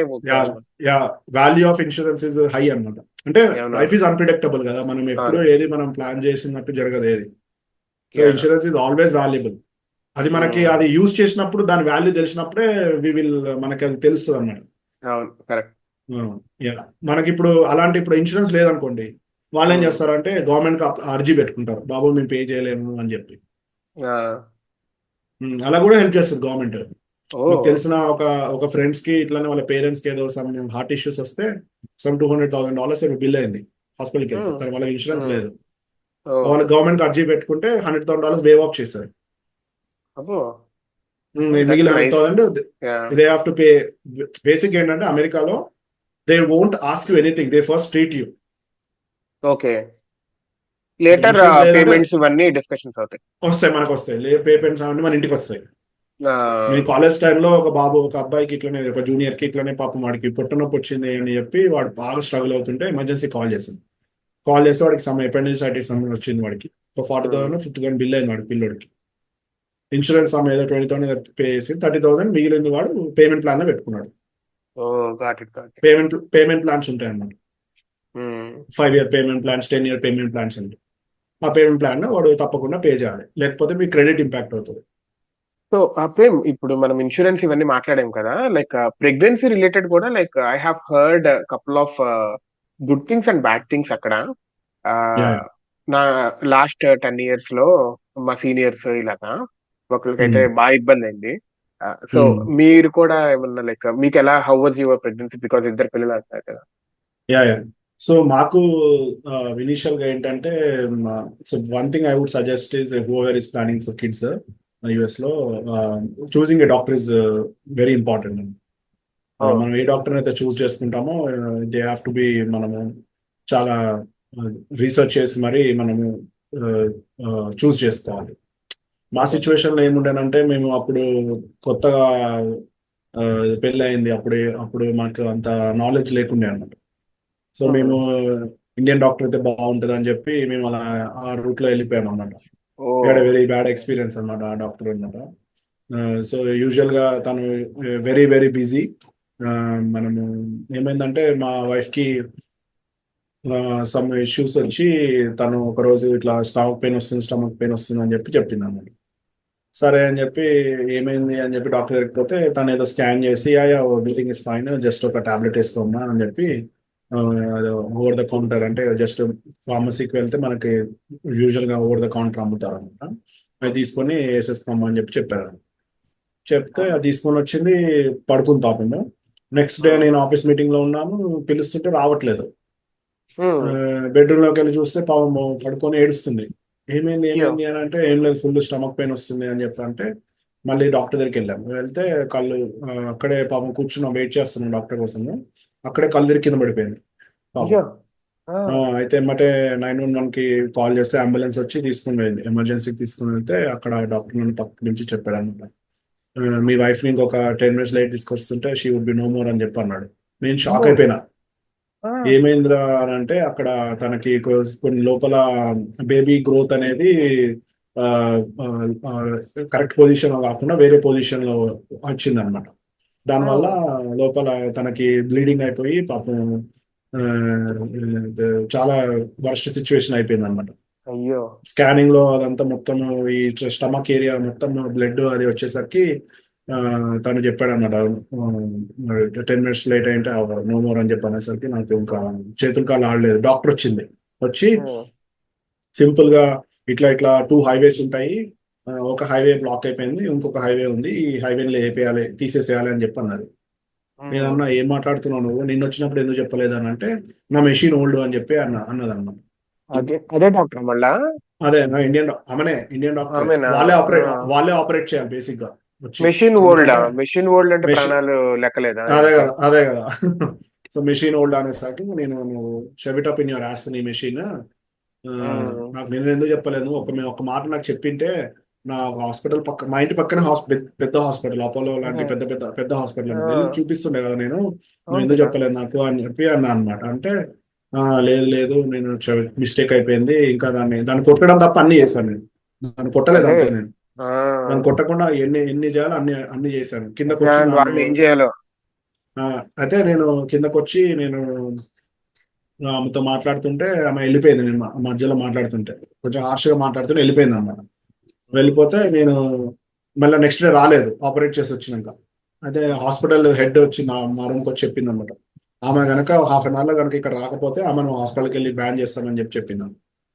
నా ముందే కాల్ చేసింది. తనకి కాల్ చేస్తే ఇమీడియట్ గా పరిగెత్తుకుంటూ వచ్చింది, ఒక 10 నిమిషాలు వచ్చేసింది. వచ్చి, నువ్వు నా కూతురు లాంటి దానివి పాప, నేను మీ హస్బెండ్ అన్న మాటలకి నాకు అసలు నిద్ర కూడా పట్టలేదు, మళ్ళీ నువ్వు చేసిన దానికి ఏది మాకు ఉంటుందా మరి, ప్రాణం మీదకే వచ్చింది కదా, నువ్వు ఒక్క మాట నాకు చిన్న చెప్పింటే నేను పోయేవాడిని కదా అని చెప్పి తర్వాత మేము మెడికల్ నెగ్లిజెన్స్ కింద లాయర్ తో మాట్లాడాము. అక్కడ చాలా హ్యూజ్ అనమాట అక్కడ మెడికల్ నెగ్లిజెన్స్ మీద. లాయర్ తో మాట్లాడితే తను అన్ని ఎవిడెన్సెస్ అన్ని కలెక్ట్ చేసి ఇచ్చాము. ఇస్తే తను ఏం చెప్పాడంటే, లాయర్ అంతా అనాలిసిస్ చేశాక మేమున్న స్టేట్ లో లా ఏంటి అంటే 2 years వరకు ఉంటుంది ఆ నెగ్లిజెన్స్ మీద ఇంపాక్ట్. 2 years లోపు మీరు 2 years వరకు ట్రై చేయండి మళ్ళీ కిడ్స్, అప్పుడు లోపల కనుక మీ కిడ్స్ వస్తే వెల్ అండ్ గుడ్, లేకపోతే విల్ గో హెడ్ అని చెప్పాడు అన్నమాట. గాడ్స్ గ్రేస్ 2 years లోపే మాకు నెక్స్ట్ పాప పుట్టింది. So we did not pursue further అన్నమాట. అప్పటి నుంచి ఆ డాక్టర్ దగ్గరికి పోతున్నారంటే నో, మా అదే కదా. సర్కిల్ ఎవరు అడిగినా ఆ డాక్టర్ వస్తే నో, వెళ్ళొద్దు. యాక్చువల్లీ ఇప్పుడు because you set this next time దానికైన ఖర్చు కూడా వాళ్ళు హాస్పిటల్ వాళ్ళు ఏమైనా పెట్టుకున్నారా? అలా ఏమైనా ఉందా? ఆహా, లేదు, బికాస్ అట్లేం అదే లేదు. నెగ్లిజెన్స్ కదా. అట్లేం లేదు, మన ఇన్సూరెన్సే కవర్ అవుతుంది మనకి. అంటే మనము ఒకవేళ మనం పర్సూ అయ్యి లా ప్రకారం కోర్టుకి వెళ్ళింటే దే మైట్ ఆఫ్ కోర్టు మనకి ఆబ్వియస్ గా మన వైపే జడ్జిమెంట్ ఇచ్చేది. వచ్చింటే పక్కా తనకి డాక్టర్ నుంచి వచ్చేది. So doctors are very smart అక్కడ. బేసిక్ ఏంటంటే వాళ్ళకి ఒక లయబిలిటీ ఇన్సూరెన్స్ అని ఉంటుంది. ఎవరైనా ఇట్లాంటి కోర్టు కేసులు వేసినా ఏదైనా వేసినా కానీ ఆ ఇన్సూరెన్సే పే చేస్తుంది అన్నమాట. ఆ ప్రీమియం చాలా హై ఉంటుంది అన్నమాట. అదే అదే. సో వాళ్ళు కూడా they don't pay from out of their pocket. అక్కడ కూడా దానికి కూడా ఒక ఇన్సూరెన్స్ ఉంటుంది అన్నమాట. సో వాళ్ళు లాయర్స్ కూడా చెప్తారనమాట, దీనికి ఇంత పెద్ద ఇన్సూరెన్స్ ఉంది, సో మనం ఆమెకి వెళ్ళినా కానీ మనం ఆమె ఇన్సూరెన్స్ నుంచి పే చేస్తారు అని చెప్పారన్నమాట లాయర్. సరే అనుకొని మేము ఇంకా సరే 2 years వెయిట్ చేద్దామని చెప్తే, నెక్స్ట్ మా జనరల్ ఫిజిషియన్ దగ్గరికి వెళ్ళామన్నమాట. వెళ్తే ఇట్లా జరిగిందంటే, సరే మా ఫ్రెండ్ కూడా ఇలాగే అయితే ఒక డాక్టర్ దగ్గరికి వెళ్ళింది తను, ఆ డాక్టర్ నువ్వు కూడా వెళ్ళు ఏమన్నా చూద్దామంటే, డాక్టర్ గారు కూడా అదే చెప్పారు, 2 years వెయిట్ చేయమ్మా నీకు సరే అని అంటే, అప్పుడు 2 years లోపల వెయిట్ చేసాం. God's grace we stick on to that doctor అండి. మనం జనరల్ ఫిజిషియన్ చెప్పింది కదా ఒక డాక్టర్ ని, ఆ డాక్టర్ అమెరికన్ డాక్టర్ అనమాట, తనతోనే స్టిక్ ఆన్ అయ్యాము. 2 kids తన ద్వారానే వచ్చారండి మాకు. చాలా బ్యాడ్ ఎక్స్పీరియన్స్. బేసిక్ నేను చెప్పేది ఏంటంటే, డోంట్ గో బై ఇప్పుడు మన ఫ్రెండ్ చెప్పాడని వాడు చెప్పాడని వీరు చెప్పారని మనం వెళ్ళకూడదు బ్లైండ్ గా. Do your proper research, correct గా ఉన్నారా లేదా అని చెప్పి చూసుకొని ఒపీనియన్స్ అలా తీసుకొని అమెరికన్ డాక్టర్స్ తో వెళ్తే అడ్వాంటేజ్ ఏంటంటే దే గో బై బుక్ లో ఏమంటే అది చేస్తారు వాళ్ళు. మన ఇండియన్ డాక్టర్స్ కొంచెం ఇట్లాంటి తిక్క పనులు చేస్తుంటారు అనమాట. అండ్ ఇప్పుడు మీరు అక్కడ యుఎస్ వెళ్ళిన తర్వాత లైక్ 2012 లో వెళ్ళారు కదా, లైక్ కొత్తగా వెళ్ళారు. What were the cultural shocks మీకు చూడంగానే, అసలు అడుగు పెట్టంగానే? వామ్మోనా? ఫస్ట్ అయితే మాకైతే వావ్ అని అనిపించింది. నాకైతే పర్సనల్ గా వావ్ అయితే అనిపించింది. కాలేజ్కి పోయినాక మాకు 1 day ఒక రోజు ఓరియంటేషన్ ప్రోగ్రామ్ అని ఉంటుంది అన్నమాట. అక్కడ చెప్పేవాళ్ళు అనమాట మన ఇండియన్స్ గురించి కూర్చోబెట్టి మమ్మల్ని అందరూ గారు ఒక సపరేట్ కంట్రీస్ నుంచి వచ్చారో వాళ్ళందరూ సపరేట్ పెట్టి చెప్పేవాళ్ళు అనమాట. ఇట్లా ఎవరైనా కనిపిస్తే స్మైల్ చేయండి, వారు బయటికి వెళ్తుంటే డోర్ ఓపెన్ చేసి పట్టుకోండి. ఇప్పుడు ఎవరైనా మనం వెనక వస్తున్నాం అనుకోండి, డోర్ వాళ్ళ కోసం మనం పట్టుకొని నుంచోవాలన్నమాట. ప్లస్ మీరు ఇంట్లో కుక్ చేసుకొని కనుక వస్తుంటే మీరు వేసుకున్న ఏదో డ్రెస్ వేసుకుంటారో అది ఇంట్లో వదిలేసి వేరే డ్రెస్ వేసుకుని రండి, ఎందుకంటే ఆ స్మెల్ బయటకు వస్తే చాలా మంది ఇబ్బంది పడతారు, చాలా మందికి ఎలర్జీస్ ఉంటాయి. ఇలా స్కూల్లో కాలేజ్లో చెప్పారు మాకు.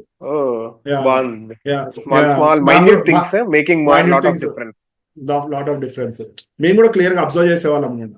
ఇంటర్న్షిప్ కి వెళ్ళేటప్పుడు మా ఫ్రెండ్స్ ఇలాగే జాకెట్స్ వేసుకుని వచ్చేవాళ్ళు, కార్ లో కూర్చోగానే గొప్పని కొట్టేది స్మెల్, కుకింగ్ స్మెల్. ఎంత పర్ఫ్యూమ్ కొట్టినా ఏం చేసినా మనకి మన మన మన కర్రీ స్మెల్ కి ఉంటది కదా, మన బాడీ మీద అంటుకుంటది కదా. సో అందుకనే మేము ఎప్పుడైనా కుక్ చేసేటప్పుడు మొత్తం అన్ని విండోస్ అన్ని అదే బెడ్రూమ్ లో ఎక్కడైతే క్లోత్స్ పెడతామో అక్కడ అన్ని బ్లైండ్స్ అని క్లోజ్ చేసేస్తాం. ఇప్పుడు కూడా ఉంది నాకైతే అలవాటు, క్లోజ్ చేస్తాం సో దట్ ఆ స్మెల్ అక్కడ క్రీపింగ్ అవ్వకుండా ఉండదండి. ప్లస్ విండోస్ కూడా ఓపెన్ చేస్తాం కుక్ చేసేటప్పుడు. ప్లస్ ఏంటంటే నేను మేజర్ నేర్చుకుంది ఏంటంటే అమెరికాలో అడిగితే పనులు అవుతాయి. అడగాలి మనం అడగకుండా సైలెంట్ గా ఉంటే మాత్రం ఏది ఎవ్వడు ఏం హెల్ప్ చేయడం. You have to ask. Even in your career కానీ, లేకుంటే మీ ఎక్కడైనా షాప్కి వెళ్ళినా కానీ, లేకుంటే బయట ఏదైనా కానీ హెల్ప్ కావాలన్నా కానీ యూ హ్యావ్ టు ఆస్క్. ఎందుకు అడగకపోతే ఎవ్వడు కూడా హెల్ప్ చేయరు మనకి. అదే నువ్వు గ్రో అవ్వాలంటే లైఫ్ లో అమెరికాలో మాత్రం యూ హ్యావ్ టు ఆస్క్. సిగ్గు లేకుండా అడగాలి మనం. స్టార్టింగ్ లో ఎట్లా ఉండేనంటే మేము జాబ్స్ ఎత్తుకునేటప్పుడు మేమే అందరు మా సీనియర్స్ చెప్పేవాళ్ళు, పోయి అడగండి రా అందరినీ, డోర్స్ నాక్ చేయండి రా ప్రొఫెసర్స్ ని, పోయి అడగండి జాబ్స్ ఉన్నాయా లేదా అని చెప్పి. మాకేమంటే మాకు సిగ్గా నామూషిగా ఉండే నాకు షైగా ఫీల్ అయ్యేవాడిని. ఎందుకు అడగాలి, మనం ఉంటే ఇస్తాడు కదా వాడు, పోర్టల్ ఉంటే మనం అప్లై చేయాలి కదా అని చెప్పి ఒక ఫీలింగ్ ఉండే అనమాట. డోర్ నాక్ చేసి మేము మే కమిన్ అని చెప్పి నీ గురించి నువ్వు ఇంట్రడ్యూస్ చేసుకొని, బేసిక్ ఏంటంటే you need to you have to cell your self.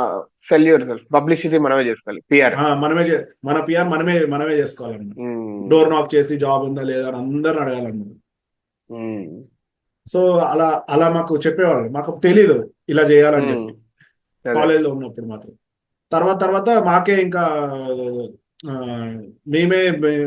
అది స్ట్రెంగ్త్ పెరిగే కొద్దీ ఈ డోర్ నాకింగ్ అనే కాన్సెప్ట్ ఇంకా ఆపేశారు. ప్రొఫెసర్స్ బయట బోర్డు రాసేవాళ్ళు అనమాట. If you need anything go email me, లేకపోతే ఈ పోర్టల్కి వెళ్ళి చూడండి ఉన్న రోల్ ఉందా లేదా అని. ఎందుకంటే మన ఇండియన్ స్ట్రెంగ్త్ మేము వచ్చినప్పటికీ మేము గ్రాడ్యుయేట్ అయ్యే టైంకి చాలా మంది ఎక్కువైపోయారు. అంతమందిని హ్యాండిల్ చేయాలంటే చాలా కష్టం కదా. నాకింగ్ ఉంటది మొత్తం నాకింగ్ ఉంటది, ప్రొఫెసర్స్ కి పాపం టైమే ఉండదు. సో అందుకనే ఆ డోర్ నాకింగ్ అనేది ఇంకా ఆపేస్తారు. అంతకు ముందు పాపం మేము రాకముందు అయితే మేము మోస్ట్లీ 10 మెంబర్స్ అలా ఉండేవాళ్ళం యూనివర్సిటీలో. మేమే మాదే పెద్ద స్ట్రెంత్ అంటే, మా తర్వాత చాలా పెద్ద స్ట్రెంత్ అయిపోయింది. ఇప్పుడు బయట వాళ్ళతో మీరు అక్కడ వాళ్ళతో నేటివ్ అమెరికన్స్ తో కానీ బయట కంట్రీ వాళ్ళతో ఇలాగా ఫ్రెండ్షిప్ ఇలాగా లైక్ హౌ అంత అటాచ్మెంట్ ఉంటుందా మన ఇండియన్స్ తెలుగు వాళ్ళకి? లేకపోతే అక్కడికి నేను కొంతమంది మాట్లాడితే అక్కడికి వెళ్ళిన తర్వాత కూడా తెలుగు బ్యాచ్ ఉంటుంది. How it is actually? మేమైతే ఎక్కువ నేటివ్ అమెరికన్స్ అయితే ఎవరితో ఎక్కువ ఫ్రెండ్షిప్ చేయలేదు. జస్ట్ కాలేజ్ లో నార్మల్ ప్రాజెక్ట్ వర్క్ లో దాంట్లో వాళ్ళతో మింగిల్ అవ్వడమే తప్ప అవుట్ సైడ్ ఎప్పుడు అంత స్కోప్ దొరకలేదు నాకు. ఎందుకంటే అంటే వాళ్ళు కూడా డిపెండ్స్ అన్నమాట, వాళ్ళు ఎటువంటి ఫ్యామిలీ బ్యాక్గ్రౌండ్ నుంచి వస్తున్నారు అనేది కూడా చూసుకోవాలి మనం. మేము చదువుకున్న ఏరియాలో కూడా అంత ఓపెన్ అప్ కాదు, కన్సర్ బాగా రిజర్వ్డ్ ఉండేవాళ్ళు అనమాట. సో మనము కూర్చొని అడిగితే చేస్తారు. నేను జాబ్ చేసేటప్పుడు నాతో పాటు నేను కాలేజ్లో ఉన్నప్పుడు నేను క్యాంపస్ లో జాబ్ చేసేవాడిని. అప్పుడు నా డ్యూటీ ఏంటంటే మా మన రెస్టారెంట్ ఉంటుంది, రెస్టారెంట్ లోపల బ్యాక్ ఎండ్ లో ప్లేట్స్ ఇవన్నీ ఉంటాయి కదా, అవన్నీ క్లీన్ చేయాలన్నమాట. నాతో పాటు లూక్ అని చెప్పి ఒక అమెరికన్ ఉండేవాడు, ప్రాణం ఇచ్చేవాడు నేనంటే అసలు. వాడైతే మస్తు మాకు మార్నింగ్ పూట బ్రేక్ఫాస్ట్ ఫ్రీ, బ్రేక్ఫాస్ట్ కాదు మన లంచ్ ఫ్రీ ఇచ్చేవాళ్ళు అన్నమాట. లంచ్ ఫ్రీ ఇస్తే వాడు కూర్చొని మంచిగా మేము గప్పలు కొట్టుకునేటోళ్ళము. వాడు వరల్డ్ వార్ 2 గురించి ఇదంతా చెప్పేవాడు. అసలు అమెరికా ఎట్లా బిల్డ్ అయింది, ఎలా జరిగింది, మేము ఎలా ఇంత రిచ్ ఎలా అయ్యాము అని చెప్పి స్టోరీస్ వాడే చెప్పేవాడు అనమాట. ఇంకొక అతను నేపాలీ అతను ఉండేవాడు అనమాట. ఇంకొక అతను నేను అదే రెస్టారెంట్ లో చేస్తుంటే అతను కూడా నాకు కార్ డ్రైవింగ్ నేర్పించాడు. సో ఇట్లా కొంతమంది ఉంటారనమాట మనని బాగా ఇంపాక్ట్, అంటే మన బిహేవియర్ మీద కానీ, మన లాంగ్వేజ్ మీద కానీ, లేకుంటే మన థాట్ ప్రాసెస్ మీద కానీ కొంతమంది ఇంపాక్ట్ చేస్తారు. టోనీ అని చెప్పా కదా నా కొలీగ్, సో చాలా హెల్ప్ చేశాడు అనమాట తనైతే. అప్పుడు నేను స్ట్రైట్ అవుట్ ఆఫ్ కాలేజ్ నాకేం తెలియకుంటే ఆయన అన్ని నేర్పించాడు నాకు. ఇంకా మళ్ళీ మా మేనేజర్ ట్రేసీ అని చెప్పి ఒక ఆమె ఉండేది, మళ్ళీ నన్ను రీఇన్స్టేట్ చేశారని చెప్పే కదా. ప్లస్ ఏంటంటే వాళ్ళకు కూడా మన ఇండియన్స్ లాగానే ఫ్యామిలీ వాల్యూస్ ఉన్నాయి. నేను అబ్జర్వ్ చేసింది ఏంటంటే మన మూవీస్ లో చూసిన లాగా ఉండదు అనమాట. మూవీస్ లో ఎలా చూపిస్తారు, పేరెంట్స్ వద్దు వెళ్ళిపోతారు, అదే వెళ్ళిపోతారు, ఇలా వెళ్ళిపోతారు అని చెప్పి మనకు మనం ఒక బ్యాడ్ ఇంప్రెషన్ ఉంటది కదా. ఇక్కడ అలా కాదు, ఫ్యామిలీకి చాలా ఇంపార్టెన్స్ ఇస్తారు అమెరికన్స్. నేను చూసాను కదా, పిల్లల గురించే ఫస్ట్ వాళ్ళ ఆలోచన. అదే ఇది డిఫరెంట్ అవుట్లుక్ యాక్చువల్లీ మీరు చెప్పేది ఉన్న ఒపీనియన్ కి లైక్. సో మా కొలీగ్ ఒక అబ్బాయి ఉన్నాడు, వాళ్ళ అన్నదమ్ములు వచ్చేసి ఒక 6 మెంబర్స్ అన్నమాట. 6 మెంబర్స్ ఫ్యామిలీ అంతా కలిసి 100 మంది అవుతారు, 100 మెంబర్స్ అవుతారు. వాళ్ళందరూ ఎవ్రీ ఇయర్ మన ఇక్కడ బీచ్ ఏరియా ఉంటది, వాటర్ బ్యాంక్స్ అని చెప్పి, వాళ్ళకి అక్కడ ఒక ఇల్లు ఉంది. అక్కడ ఆ ఇంట్లో అందరు వచ్చి కలవాలి. వాళ్ళ తాత నాయనమ్మ ఆర్డర్ అనమాట. అందరు వెళ్ళి ఆ ఇంట్లో వెళ్ళి కలుస్తారు. చాలా బాగుంటుంది అసలు. మనం వైఫ్ చెప్పేది, తను దసరా అప్పుడు వాళ్ళ తాత వాళ్ళ ఇంటికి వెళ్ళి ఫుల్ ఎంజాయ్ చేసేవాళ్ళం మేము అని చెప్పేది అనమాట. నేను చెప్తా చూసా, వీళ్ళు కూడా సేమ్ కాన్సెప్టే కదా. ప్లస్ మా మేనేజర్ కూడా అంతే, వాళ్ళ పిల్లల గురించే ఇప్పుడు ఆలోచిస్తుంటాడు. వీళ్ళు ఏ కాలేజ్ వేయాలి, మీ కాలేజ్ మీ డాటర్ ఏం చేస్తుంది, మా డాటర్ ఇది చేస్తుంది, ఇది చదువుకుంటుంది, ఆ, తన ఫోటోగ్రఫీ అంటే ఇంట్రెస్ట్, ఆర్ట్ అంటే ఇంట్రెస్ట్, మీకు ఎవరైనా తెలిసిన వాళ్ళు ఉన్నారా, ఎప్పుడు పిల్లల గురించే వాళ్ళ ఆలోచన అంతా. అదే మనకు కూడా అంతే కదా, ఇప్పుడు మన పేరెంట్స్ కి మన చిల్డ్రన్ ఎలా ఉన్నారు ఏంటి అనేది వాళ్ళకి ఎక్కువ ఉంటుంది. అదే మన మైండ్ లో కూడా అదే రన్ అవుతుంది. మన మైండ్ లో కూడా మన పిల్లలు ఏంటి, రేపు పొద్దున ఏం చేస్తారు ఏంటి, ఇదే రన్ అవుతుంటది కదా. సో నేను చూసిన ప్రకారము ఫ్యామిలీకే ఎక్కువ ఇంపార్టెన్స్ ఇస్తారు. అవుటర్ ఇంకొకటి కూడా చూస్తాను నేను, ఒక్కొక్కరు 6-7 times డివోర్స్ అయిన వాళ్ళు కూడా చూసాను నేను. మ్యారేజ్ చేసుకొని మళ్ళీ డివోర్స్ అయిపోయి అన్ని టైప్స్ వాళ్ళే ఉన్నారు అక్కడ. అన్ని టైప్స్ వాళ్ళు ఉన్నారనమాట. సేమ్ మన మెంటాలిటీయే, బట్ ఇన్ డిగ్నిఫైడ్ మేనర్. మనం ఏంటంటే మనం ఫోర్స్ చేస్తాం పిల్లలు, అది చేయి ఇది చేయి ఇది చేయి అది చేయి అని చెప్పి. అక్కడ అమెరికన్ పిల్లలు పేరెంట్స్ అలా చేయరు. వాళ్ళని ఏంటంటే ఎక్స్పోజర్ ఇస్తారు. మా టీం కాక ఇంకొక టీం మేనేజర్ ఉన్నాడు, వాళ్ళ సన్ని పాపము వాడు ఐటీ చేయి అని చెప్పి అని అంటే, నేను చేయను ఐటీ, నాకు ఇష్టం లేదు అని చెప్పి అన్నాడు. అంటే సరే అని చెప్పి, సరే ఒకరోజు సమ్మర్ టైంలో జస్ట్ మా కంపెనీలో ఇంటర్న్షిప్ లాగా చేయరా, నేను ఇంట్రెస్ట్ ఉంటే చేయలేకుండా లేదు అని చెప్పి అన్నాడు అనమాట. సరే చేస్తాను అని చెప్పి అన్నాడు. వచ్చిండు వాడు, ఇంటర్న్షిప్ చేసిండు. అబ్బాయి చాలా బాగుంది, నేను ఇళ్ళనే పోతా డాడీ అని చెప్పి అన్నాడు లాస్ట్. వాళ్ళ మెయిన్ డిసడ్వాంటేజ్ ఏంటి అని అంటే, వాళ్ళు చదివిన చదువుకి ఉద్యోగాలు లేవు. హిస్టరీలో ఏం ఉద్యోగాలు ఉంటాయి గోపి, సోషాలజీలో ఏమి ఉద్యోగాలు ఉంటాయి. పేరెంట్స్ అదే చెప్తున్నా కదా, మనము ఫోర్స్ చేయడానికి అక్కడ పిల్లల్ని మనము చెప్పలేమని, నాకు ఇది ఇంట్రెస్ట్ నేను చేస్తా అంతే, పీరియడ్. ఆ ఇంట్రెస్ట్ మనం గౌరవించాలి. అదే అక్కడ ఇంకా రఫ్ గా కూడా చెప్పలేరు, ఒక దెబ్బేసి చెప్పడం కూడా కుదరదు కదా అక్కడ, పోలీస్ కుదరదు.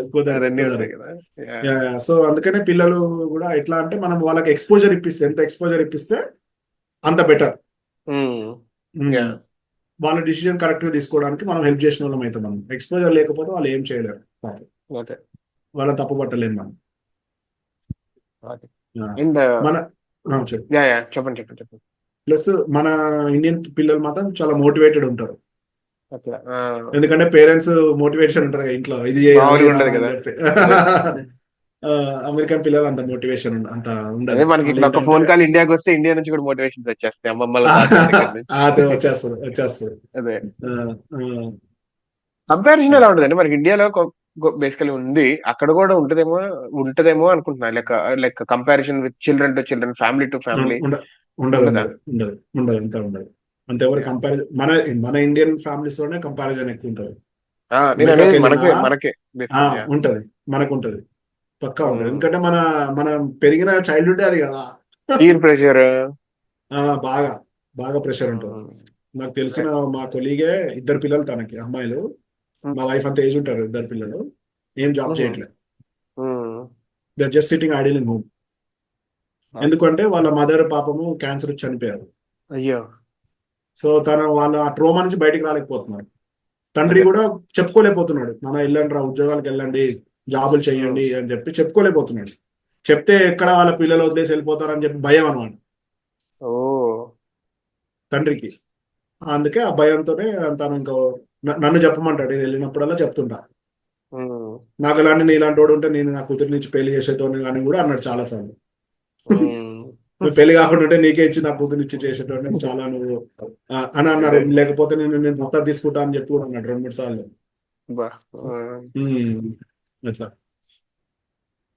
అంటే అక్కడ సేఫ్టీ అండ్ గన్ కల్చర్ ఇవన్నీ ఉన్నాయి కదా, లైక్ న్యూస్ లో చూస్తూ ఉంటాము, సడన్ గా ఎవరో ఒకళ్ళు కాల్ చేయటం, రేసిజం, ఇవి ఎలాగా? Did you face anything or else did you see? నేను ఒకసారి రేసిజం ఫీల్, ఒకసారి లైఫ్ లో ఒకసారి ఎక్స్పీరియన్స్ అయింది. తర్వాత ఒక లిక్కర్ షాప్ కి వెళ్ళాను, ముసలోడు అనమాట, వాడితో నేను బార్గెన్ చేస్తాను, ఇది ఎంతకి ఇస్తావు అది ఎంతకి ఇస్తావు అని చెప్పి. మన కల్చర్, మన బ్లడ్ లోనే ఉంది కదా బార్గెనింగ్. అక్కడ షాప్, లిక్కర్ షాప్ లో కూడా బార్గెనింగ్ ఉంటుంది, మనకి ఇండియాలో బార్గెనింగ్ లేదు. ఆ స్టోర్ లోనే బార్గెనింగ్ ఉంది. ఆ స్టోర్ ఏంటంటే కస్టమైజ్డ్ స్టోర్ అనమాట. సో బేసిక్ ఏంటంటే అన్ని వాడు మంచి లిక్కర్ షాప్స్ పెడతాడు, మంచి లిక్కర్ బ్రాండ్స్ పెడతాడు అనమాట. నేను పోయి వాడితో బేరం ఆడుతాను. అప్పుడు వాడు బయటికి పెట్టాడు, చల్ నీ అమ్మ చిల్లర నా కొడుకు అన్నట్టు మాట్లాడాడు అనమాట. ఇక మేము అప్పుడు నేను లైట్ తీసుకొని ఆ పోనీలే ఈ ముసల్లా కొడుకు ఎందుకులే మనం కొట్లాడడం అని చెప్పి వాడికి 80 ఏళ్ళు ఉంటాయి. ఆ ఒక్కసారే ఫీల్ అయినా, ఇంకా తర్వాత ఎప్పుడు ఫీల్ కాదు. ఓకే. అంతే, ఎప్పుడు నాకు ఎప్పుడు ఫీల్ అవ్వలేదు. So gun okay. కల్చర్ ఎందుకు ఉంది అని అంటే, బేసిక్ గా అమెరికాలో వీళ్ళు వీళ్ళకి మనలాగా నాన్ వైలెన్స్ తోటి వాళ్ళకి రాలేదు ఫ్రీడమ్, వైలెన్స్ తో వచ్చింది. ఓకే. గన్స్ తోటి వచ్చాయన్నమాట ఫ్రీడమ్. సో వాళ్ళు సో వాళ్ళ అదొక కాన్స్టిట్యూషన్ లోనే రాసుకున్నారు. అదొక మనకి ఎట్లా రైట్ లాగా. Right to speech, right to follow any religion, అట్లా మన ఫండమెంటల్ రైట్స్ ఉన్నాయి కదా, వాళ్ళకి కూడా ఒక fundamental right to own gun అన్నమాట. ఓకే. కానీ రెస్పాన్సిబుల్ ఉంటారు. సో అది ఓన్లీ అమెరికాలో నేటివ్ అమెరికన్స్ కేనా? ఇప్పుడు మీరు కూడా తీసుకోవచ్చు కదా? నువ్వు మీకు తీసుకోవచ్చు. గ్రీన్ కార్డ్ మేము కూడా వస్తేనా, ఇప్పుడు ఇప్పుడు లేకపోతే లైక్ ఇప్పుడు H1 స్టేట్ వీళ్ళకి కూడా? స్టేట్ స్టేట్ స్టేట్ స్టేట్ కి డిఫర్ అవుతూ ఉంటది అన్నమాట లా. ఓకే. ఒక్కొక్క స్టేట్ కి ఒక్కొక్క రూల్స్ ఉంటాయి. కొన్ని స్టేట్స్ లో ఏమంటే you can own a gun, కొన్ని స్టేట్స్ లో you can't own a gun. Background checks అని అవన్నీ ఇవన్నీ బాగా ఉంటాయి అన్నమాట. సో స్టేట్ కి డిఫర్ అవుతా ఉంటది అన్నమాట. సో బేసిక్ ఏంటంటే గన్స్ ఉండడం వల్లనే ఇంత డిసిప్లైన్డ్ గా ఉంది అమెరికా. అర్థమైందా? గన్స్ లేకపోయింది వాట్ ఐ అనుకోండి, ఫీల్ ఇస్ ఇప్పుడు గన్స్ ఉండటం వల్ల డిసిప్లిన్డ్ గా ఉంది. బట్ ఒక 5% ఆ గన్స్ వల్ల వాళ్ళు విచ్చలవిడిగా వాడేసి చంపేయడం ఇది అవుతుంది కదా. మన ఇండియన్ ఎందుకు ప్రకారం జరుగు చూస్తే ఆ ఆ, 100 మంది నేరస్తులైనా తప్పించుకోవచ్చు, ఒక ఆ అదే మంచోడికి శిక్ష పడకూడదు అన్నట్టు ఆ ఆ, 5% మంది చచ్చిపోవటం అనేది ఆ లాసే కదా. ఆ- ఆ- ఆ మెంటాలిటీ వల్లనే మనం ఇంకా ఇంకా వెనుకబడే ఉన్నాం. ఓకే. వాళ్ళు ఏంటంటే మెజారిటీ, బేసిక్ ఏంటంటే మెజారిటీ విన్స్ ఎప్పుడైనా కానీ. సింపుల్ ఎగ్జాంపుల్, నేను కారు ఉంది, నా కారు ఉంది, నేను రివర్స్ తీసుకోవాలి. ఓకే, మన మెంటాలిటీ ఏంటి? అరే ఇక్కడనే తిప్పేద్దాం రా, ఆడ ముందుగా ఎవడు పోతాడు అని చెప్పి మన మైండ్ సెట్ అదే కదా. సేమ్ మనకు ఇప్పుడు రోడ్ మీద పోతుంటే అంతూరం మూడు పోతాడులే, ఈయన తిప్పి పడేద్దామని చెప్పి. సేమ్ ఇదే అమెరికాలో చేయాలంటే మస్తు కష్టం. చాలా ఫైన్ పడుతుంది. అయినదే కాదు, నువ్వు ఒక కమ్యూనిటీలో వెళ్తున్నావు, ఒక ఇంటి ముందు ఒక ఇంటి పార్కింగ్ లాట్లకు వెళ్ళి నువ్వు మళ్ళీ వెనక్కి తిప్పుకొని పోవాలని చాలా ఆలోచించాలి. ఓ, అక్కడ ఏంటి అని అంటే నా ప్రాపర్టీ మీద ఎంటర్ అయిన చంపేయచ్చు. పాసింగ్. ట్రెస్ పాసింగ్ అని చెప్పి వేసేస్తాడు వాడు. ఓ, మెంటల్ సైకోడ్ ఉంటే, అదే అదే. రీజనబుల్ క్యాండిడేట్ అయితే వెళ్ళొచ్చు. ఎందుకు వచ్చావని రీజనబుల్ అడుగుతాడు. క్యాండిడేట్ అదే. పోనీలే 20 ఏముంది లేదు తిప్పుకొని వెళ్ళిపోతున్నాడు అని చెప్పి. ఉమ్, ఆ భయం అనేది మనలో ఉంది కదా. ఉమ్, అదే భయం. భయం మన ఇండియన్స్, ఆ భయం అనేది మనకు ఉంటే ఇక్కడ మనం తిప్పుతామా? అదే. తిప్పం కదా, వెళ్ళిపోతాం ముందుకెళ్ళి రివర్స్ తీసుకుని వస్తాం మనం. సో బేసిక్ ఏంటంటే మనకి ఫ్రీడమ్ ఉంది, వాళ్ళకి ఫ్రీడమ్ ఉంది. ఉమ్, మనది ఏంటి అంటే అన్కంట్రోల్డ్ ఫ్రీడమ్ ఇండియాలో, వాళ్ళది కంట్రోల్డ్ ఫ్రీడమ్. ఓకే. మన ఫ్రీడము వేరే వాడి ఫ్రీడమ్ హరించకూడదు అనమాట. అవును, గాట్ ఇట్. అది అందుకనే ప్రాబ్లమ్స్ వస్తాయి మనకి. అది. ఇప్పుడు మీరు గన్స్ అన్నారు కాబట్టి చెప్తున్నా. ఎట్లా అంటే ఇప్పుడు పిల్లలు ఉన్నారు స్కూల్లో, ఒకడు బుల్లీ చేస్తారు పిల్లల్ని. నువ్వు లావు ఉన్నావనో, హైట్ ఉన్నావనో, లేకపోతే పొట్టిగా ఉన్నావనో, వాట్ ఎవర్, వాడు ఇంటికి వచ్చి పేరెంట్స్ కి చెప్పుకోలేడు. పేరెంట్స్ కి చెప్పినా వాళ్ళంతా కన్సిడర్ చేయలేదు అనుకో, అప్పుడు ఏం చేస్తాడు వాడు? Depression, suicidal thoughts. డిప్రెషన్ లో సూసైడ్ చేసుకుంటే, లేకుంటే ఇంట్లో గన్ ఉంటే తీసుకపోయి చంపేస్తాడు. అర్థమైందా? వాళ్ళ అలాంటి థింగ్స్ జరిగినాయి కూడా. స్కూల్స్ లో మేజర్ షూటింగ్స్ ఎందుకు అవుతాయి అంటే బులింగ్ వల్ల. ఆ చిన్న మొక్కగా ఉన్నప్పుడే దాన్ని మనం తెంపేయకపోతే అది పెద్ద మానయ్యి వాళ్ళనే మరి అది ఎలాగా, కలుస్తుంది. Like how they are handling bullying అక్కడ? ఏమంటే మనకి కరెక్ట్ స్కూల్ ఉంటే హెడ్ మాస్టర్ గారు పిలిచేస్తారు పేరెంట్స్, వాళ్ళ పేరెంట్స్ ని వీళ్ళ పేరెంట్స్ ని పిలిచేసి కూర్చోబెట్టి చెప్తారు, ఇలా ఇలా చేస్తున్నాం మీ అబ్బాయిని మాత్రం ఇంకొకసారి ఇలా చేస్తే మాత్రం మేము ఎలా చేయం, తీసేస్తాం క్లాస్ లో నుంచి అని చెప్పేస్తారు. లేకపోతే వాళ్ళ పబ్లిక్ స్కూల్ నుంచి బార్ చేసేస్తారు. వాళ్ళు ఏ పబ్లిక్ స్కూల్ తీసుకోవాలి, ఓకే. ఓకే. మంచి స్కూల్ అయితే. కొన్ని స్కూల్స్ ఇగ్నోర్ చేసాయనుకోండి, ఇలాంటి ఇన్సిడెంట్స్ జరుగుతాయి. ప్లస్ ఏంటంటే హెవీలీ సెక్యూర్డ్ స్కూల్స్. స్కూల్ బయట పోలీస్ ఆఫీసర్స్ ఉంటారు, స్కూల్ లోపల పోలీస్ ఆఫీసర్స్ ఉంటారు. For every school. Yeah, school లోపల కూడా ఉంటారు. సో ఇప్పుడు కొత్తగా ఎవరైనా రావాలనుకుంటున్నారు అనుకోండి, coming to US, like what is your suggestion అన్ని రకాలుగాను? And what are the advantages, what are the disadvantages? అంటే have you feel like parents తో కనెక్షన్ కానీ అది కూడా మీకు, like what was your experience? అరే దూరం వెళ్ళిపోవట్లేదా, ఆ ఫీలింగ్ ఎప్పుడు రాలేదా? అట్లా. అంటే ఇప్పుడు ఇప్పుడు వచ్చే వాళ్ళకి నేను చెప్పేది ఏంటంటే build a portfolio from an early age. Um, portfolio build um, చేసుకొని ఆ, ఒక లేజర్ ఫోకస్డ్ గా నేను ఏం చేయాలనుకుంటున్నాను డిసైడ్ చేసేసుకోండి. ఉమ్, పక్కన వేరేవాడు అది చేస్తున్నాడు ఇది చేస్తున్నాడు అని చెప్పి కాకుండా నేను ఏం చేయాలనుకుంటున్నా అనేది ఆ మెంటాలిటీతో అయితేనే నువ్వు గ్రో అవుతావు. లేకపోతే వేరే వాళ్ళని ఫాలో అయితే మాత్రం కష్టమే. ఉమ్. ఫస్ట్ థింగ్ ఏంటంటే బిల్డ్ యువర్ పోర్ట్ఫోలియో. ఎర్లీ ఏజ్కి వెళ్ళి పోర్ట్ఫోలియో బిల్డ్ చేసుకొని ఎక్స్పీరియన్స్ గెయిన్ చేసుకొని స్టూడెంట్ లాగా వస్తేనే బెస్ట్. ఇప్పుడు ఓకే. నువ్వు కంపెనీ నుంచి ఇప్పుడు రావాలి అని అంటే ఇట్స్ వెరీ ఎక్స్పెన్సివ్ అయిపోయింది. మొన్ననే $100,000 ఫీ రిలీజ్ చేశారు కదా $100,000. ట్రంప్ గారు. అదే. సో ఆ $100,000 ఫీ వల్ల no company is willing to send resource to US. Um, ఎందుకంటే until and unless he brings in lot of revenue, ఆ కంపెనీకి ఉమ్, ఆ పర్సన్ చాలా డబ్బులు తేయగలడు అనే ఒక ఫీలింగ్ ఉంటేనే మాత్రం కంపెనీ పంపిస్తుంది, లేకపోతే పంపదు. ఇంపాసిబుల్. ఉమ్, స్టూడెంట్ లాగా రావాలి అని అనుకుంటే మాత్రం you have to build your portfolio from early stage. ఏం చేయాలనుకుంటున్నావు లేజర్ ఫోకస్డ్ ఉండాలి. Plus look up your finances because colleges are becoming very expensive these days. Um, ఎందుకనంటే మీరు లోన్ పెట్టే రావాల్సి వస్తుంది. నువ్వు మళ్ళా ఉమ్. లోన్ ని రీకూప్ చేయడానికి నీకు ఎన్ని ఇయర్స్ పడుతుందో చూసుకోవాలి. అర్థమైందా? సో ప్లస్ ఏంటంటే ఇప్పుడు కూడా కాలేజెస్ కొన్ని స్కాలర్షిప్స్ ఇచ్చేటివి ఉన్నాయి. కొన్ని నువ్వు ఇట్లనే ఇండియా నుంచి అప్రోచ్ అయ్యే కాలేజెస్ కొన్ని ఉన్నాయి. అట్లాంటివి చూస్ చేసుకుంటే ఏంటంటే నువ్వు ఆల్రెడీ పిల్లోడు ఒక ఫోకస్ ఉన్నది, ఒక విజన్ ఉన్నది కాబట్టి అలాంటి వాళ్ళకి తొందరగా స్కాలర్షిప్ వచ్చే స్కోప్ ఉంటుంది అన్నమాట. చాలా మంది మా ఫ్రెండ్స్ నా తర్వాత 2 years అటు వచ్చారు. వాళ్ళు ఏంటంటే ఇండియాలో 2 years జాబ్ చేశారు. వాళ్ళకి ఎక్స్పీరియన్స్ ఉన్నది. ఆ ఎక్స్పీరియన్స్ తోటి వాళ్ళకు ఒక పోర్ట్ఫోలియో బిల్డ్ చేసుకొని వాళ్ళు కాలేజీకి రాగానే ఫ్రీ వేవర్ తోటి జాబ్, కాలేజ్ కొట్టారన్నమాట. ఫీ వేవర్, నో ఫీజ్ పెద్ద ఏం కట్టలేదు. బర్డెన్ లేనట్టే ఫీ వేవర్ తోటి పడ్డా కొట్టారు. లేదు, ఫీ వేవర్ లేదు. ప్లస్ వాళ్ళకి ఒక శాలరీ కూడా ఇస్తారు మంత్లీ. సో అది కూడా వాళ్ళకి స్టైపెండ్ చాలా లాగా. ఫెచ్ అవుతుంది, స్టైఫండ్ లాగా వస్తుంది అనమాట. ఇప్పుడు కూడా ఉన్నాయి కానీ బట్ దే ఆర్ దానికి కాంపిటీషన్ ఇస్ చాలా ఎక్కువ ఉంటుంది very heavy. Competition. Yeah, main colleges ఏంటంటే కూడా చాలా కాలేజెస్ వచ్చేసాయి కదా అక్కడ.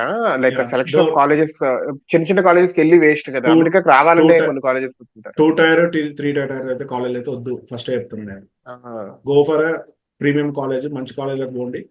మీరు మంచిగా మీరు లైఫ్ లో మీరు మంచిగా గెట్ ఆన్ అవ్వాలంటే మంచి కాలేజ్కి పోండి. ఇప్పుడున్న సిచ్యువేషన్, ఇంతకుముందు ఉన్న సిచ్యువేషన్ లాగా కాదు. ఇంతకుముందు అయితే ఎక్కడ పోయినా మనం గెట్ ఆన్ అయిపోతుంది.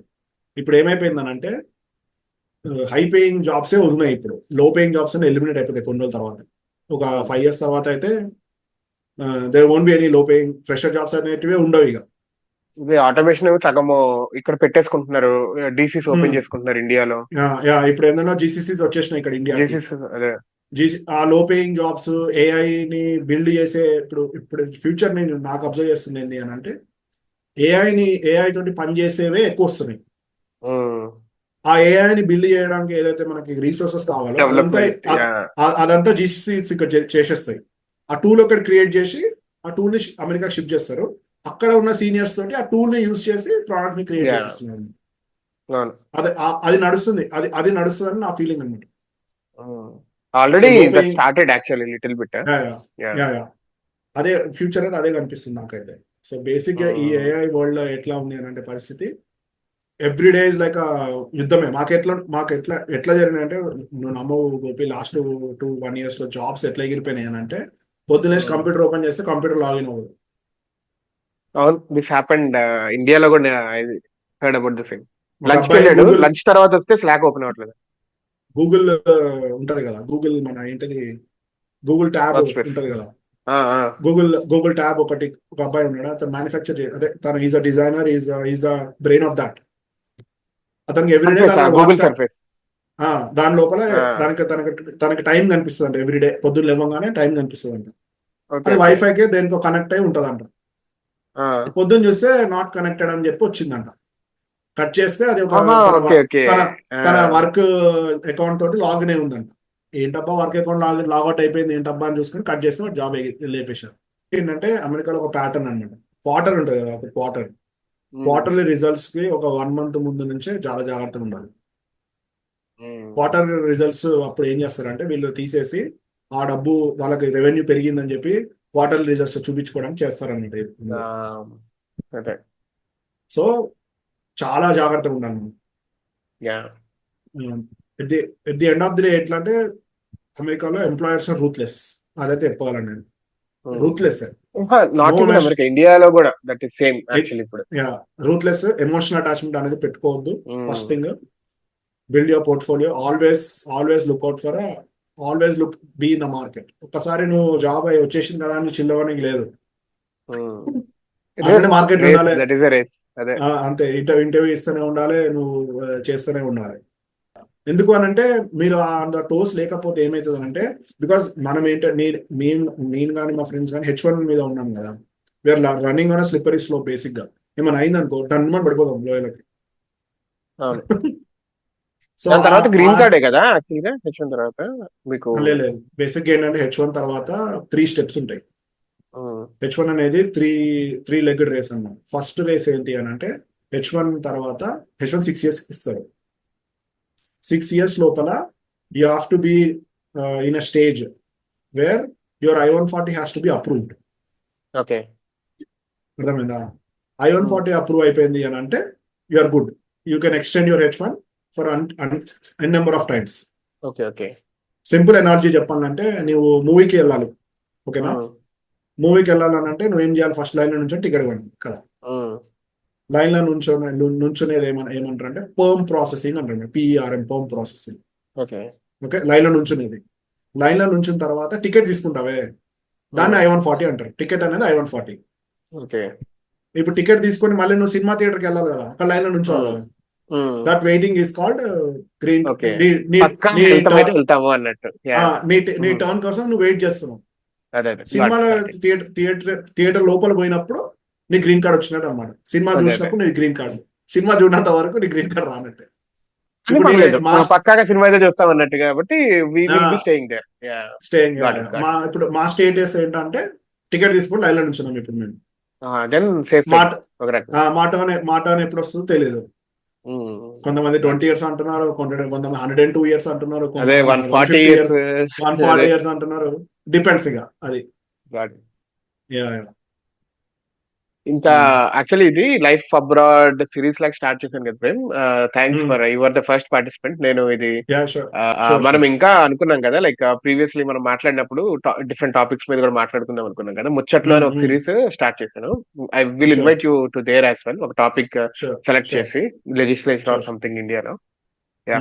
Thanks a lot Prem. Thanks lot for your time. Thanks. Sure, Gopi. Anytime. Yeah. Sure. Yeah. Bye. Bye.